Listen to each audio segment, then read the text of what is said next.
আপনারা যদি বাতকুল্লা আদ্যাপীঠে আশ্রমে আসতে চান রামকৃষ্ণের সঙ্গে, তাহলে আপনারা শিয়ালদা থেকে কৃষ্ণনগর লোকাল ধরে সোজা চলে আসুন বাতকুল্লা স্টেশন। শিয়ালদা থেকে বাতকুল্লা স্টেশন প্রায় 27টা স্টেশন পড়ে, প্রায় 85 কিলোমিটার উপরে বাতকুল্লা স্টেশন আসতে। আপনারা যদি আসেন, বাতকুল্লা স্টেশনে নেমে 2 নম্বর প্ল্যাটফর্মে নামাবে আপনাদের, তারপর আপনারা 3 নম্বর প্ল্যাটফর্ম হয়ে সোজা কৃষ্ণনগর দিকে যেদিকে যাচ্ছে ট্রেনটা, সেই দিকে হেঁটে বাঁ দিকে আপনারা ওভার ব্রিজ আছে, ওখান থেকে পার হয়ে 3 নম্বর প্ল্যাটফর্ম ধরে সোজা সামনের দিকে এগোবেন। আপনার বাঁ দিকে নিচের রাস্তা আছে, সেই রাস্তা ধরে আপনারা চলে যেতে পারবেন আদ্যাপীঠ যে আশ্রম আছে, সেই আশ্রমে আপনারা ঠিক পৌঁছে যাবেন। 2-3 মিনিটের রাস্তা আছে।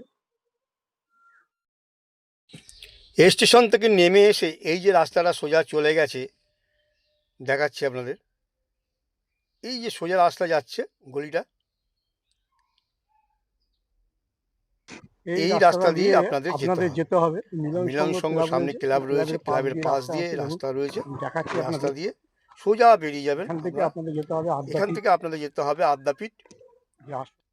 এই আদ্যাপীঠের রাস্তা, মেন রাস্তায় উঠেই ডান দিকে গিয়ে বাঁ দিকে। হ্যালো বন্ধুরা, আমি আজকে চলে এসেছি বাতকুল্লাতে। আদ্যাপীঠ যে মায়ের মন্দির আছে, ওখানে আশ্রম রয়েছে আদ্যাপীঠে, সেই আশ্রমের ভিডিওটা পুরোটাই করছি। আপনারা পুরো ভিডিওটা দেখবেন, দেখার পর আপনাদের কেমন লাগলো আপনারা কমেন্ট বক্সে লিখে জানাবেন, এবং তার সাথে সাথে লাইক করবেন, শেয়ার করবেন বেশি বেশি করে। আর যারা আমার চ্যানেলে নতুন, প্লিজ সাবস্ক্রাইব করবেন বা পাশে থাকা বেল আইকনটা বাজিয়ে দেবেন, তাতে করে সবার আগে নোটিফিকেশনের মাধ্যমে আপনাদের কাছে পৌঁছে যাবে আমার নতুন নতুন ভিডিওগুলো। দেখতে থাকুন।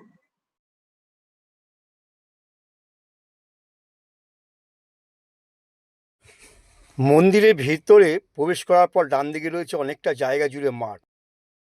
এর ভেতরে ঢোকার পর আপনারা অনেক মন্দির দেখতে পাবেন, অনেক মন্দির আছে, আমি সেটা দেখাবো আপনাদের। আপনারা পুরো ভিডিওটা দেখবেন, স্কিপ করবেন না, পুরোটা দেখতে থাকুন, আপনাদের ভালো লাগবে।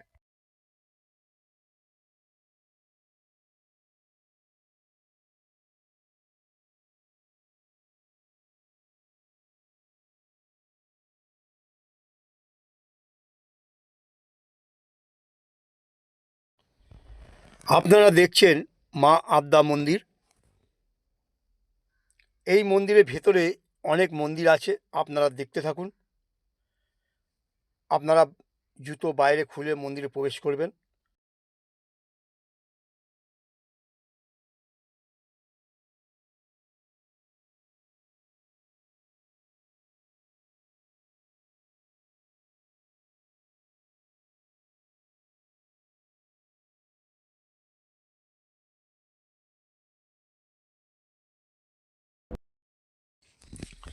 আপনারা দেখছেন আদ্যা মন্দির।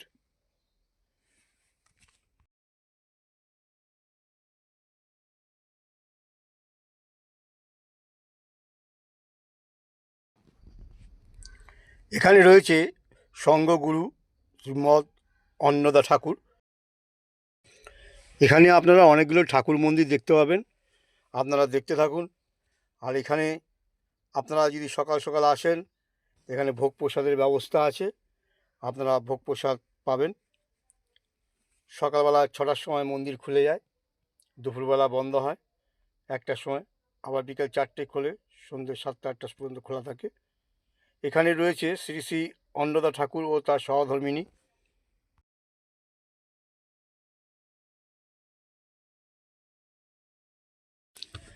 আদ্যা মায়ের মন্দিরের ঠিক বাঁ দিক এবং ডান দিকে শিবের মন্দির রয়েছে। এ পাশে 6টা, ও পাশে 6টা, 12টার মতো মন্দির রয়েছে, আপনারা দেখতে পাবেন। আপনারা যদি বাতকুল্লা আদ্যা মন্দিরে রামকৃষ্ণ সংঘ যে আশ্রম, সেখানে যদি আসেন আপনাদের খুবই ভালো লাগবে। এখানে চারিদিকেই শুধু মন্দির আপনারা দেখতে পাবেন, আমি দেখাচ্ছি আপনাদের, আপনারা দেখতে থাকুন, স্কিপ করবেন না, পুরোটাই দেখুন, আপনাদের নিশ্চয়ই ভালো লাগবে।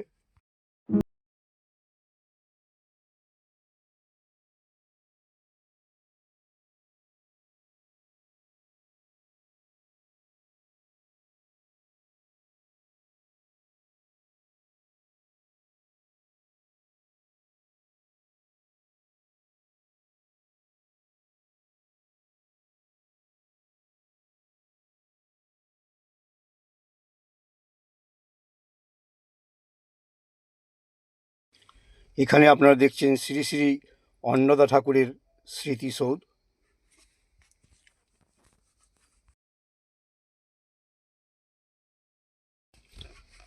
এখানে রয়েছে রাধা গোবিন্দ জিউ মন্দির, দেখতে থাকুন। তার পাশে রয়েছে গৌরনিতায়ের বিগ্রহ।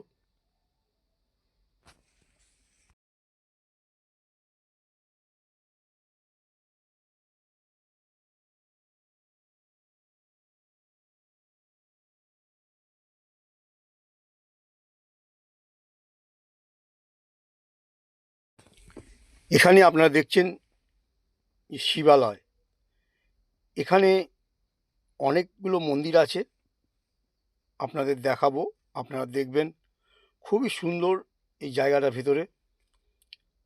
জগন্নাথের মন্দির রয়েছে, মা চণ্ডী মন্দির আছে, পার্বতীর মন্দির আছে। এগুলো আপনাদের দেখাবো, আপনারা দেখুন। আপনাদের আশা করি খুবই ভালো লাগবে। প্রতি বছর দুর্গাপুজোর সময় এখানে দুর্গাপুজো হয়।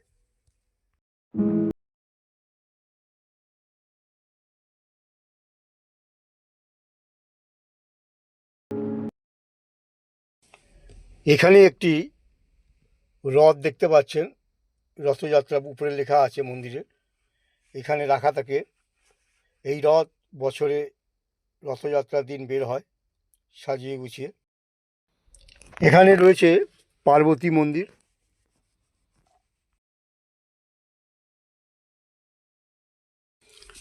এখানে রয়েছে জগন্নাথ মন্দির।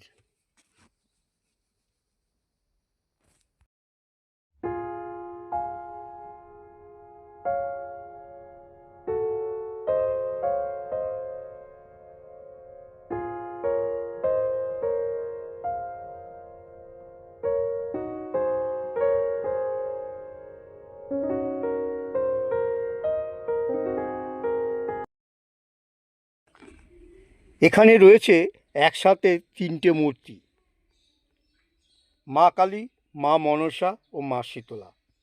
এই তিনটে মূর্তি এখানে রয়েছে, নববিগ্রহ মূর্তিও রয়েছে।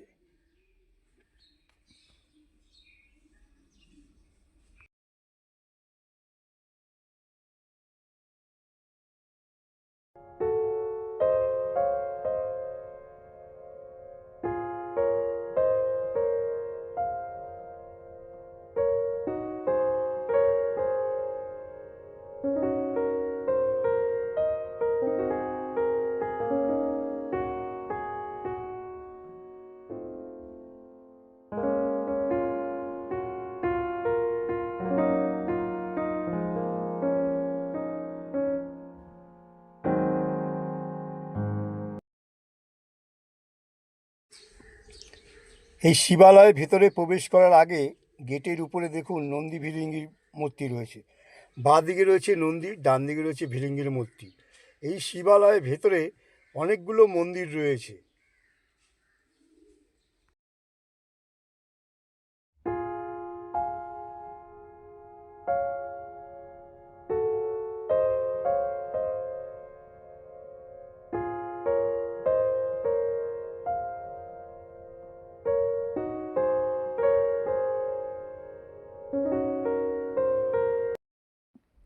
শিবালয়ের ভেতরেই এখানে ঝর্ণা রয়েছে, খুবই সুন্দর, দেখবার মতো অপরূপ সৌন্দর্যে ভরা এই শিবালয়।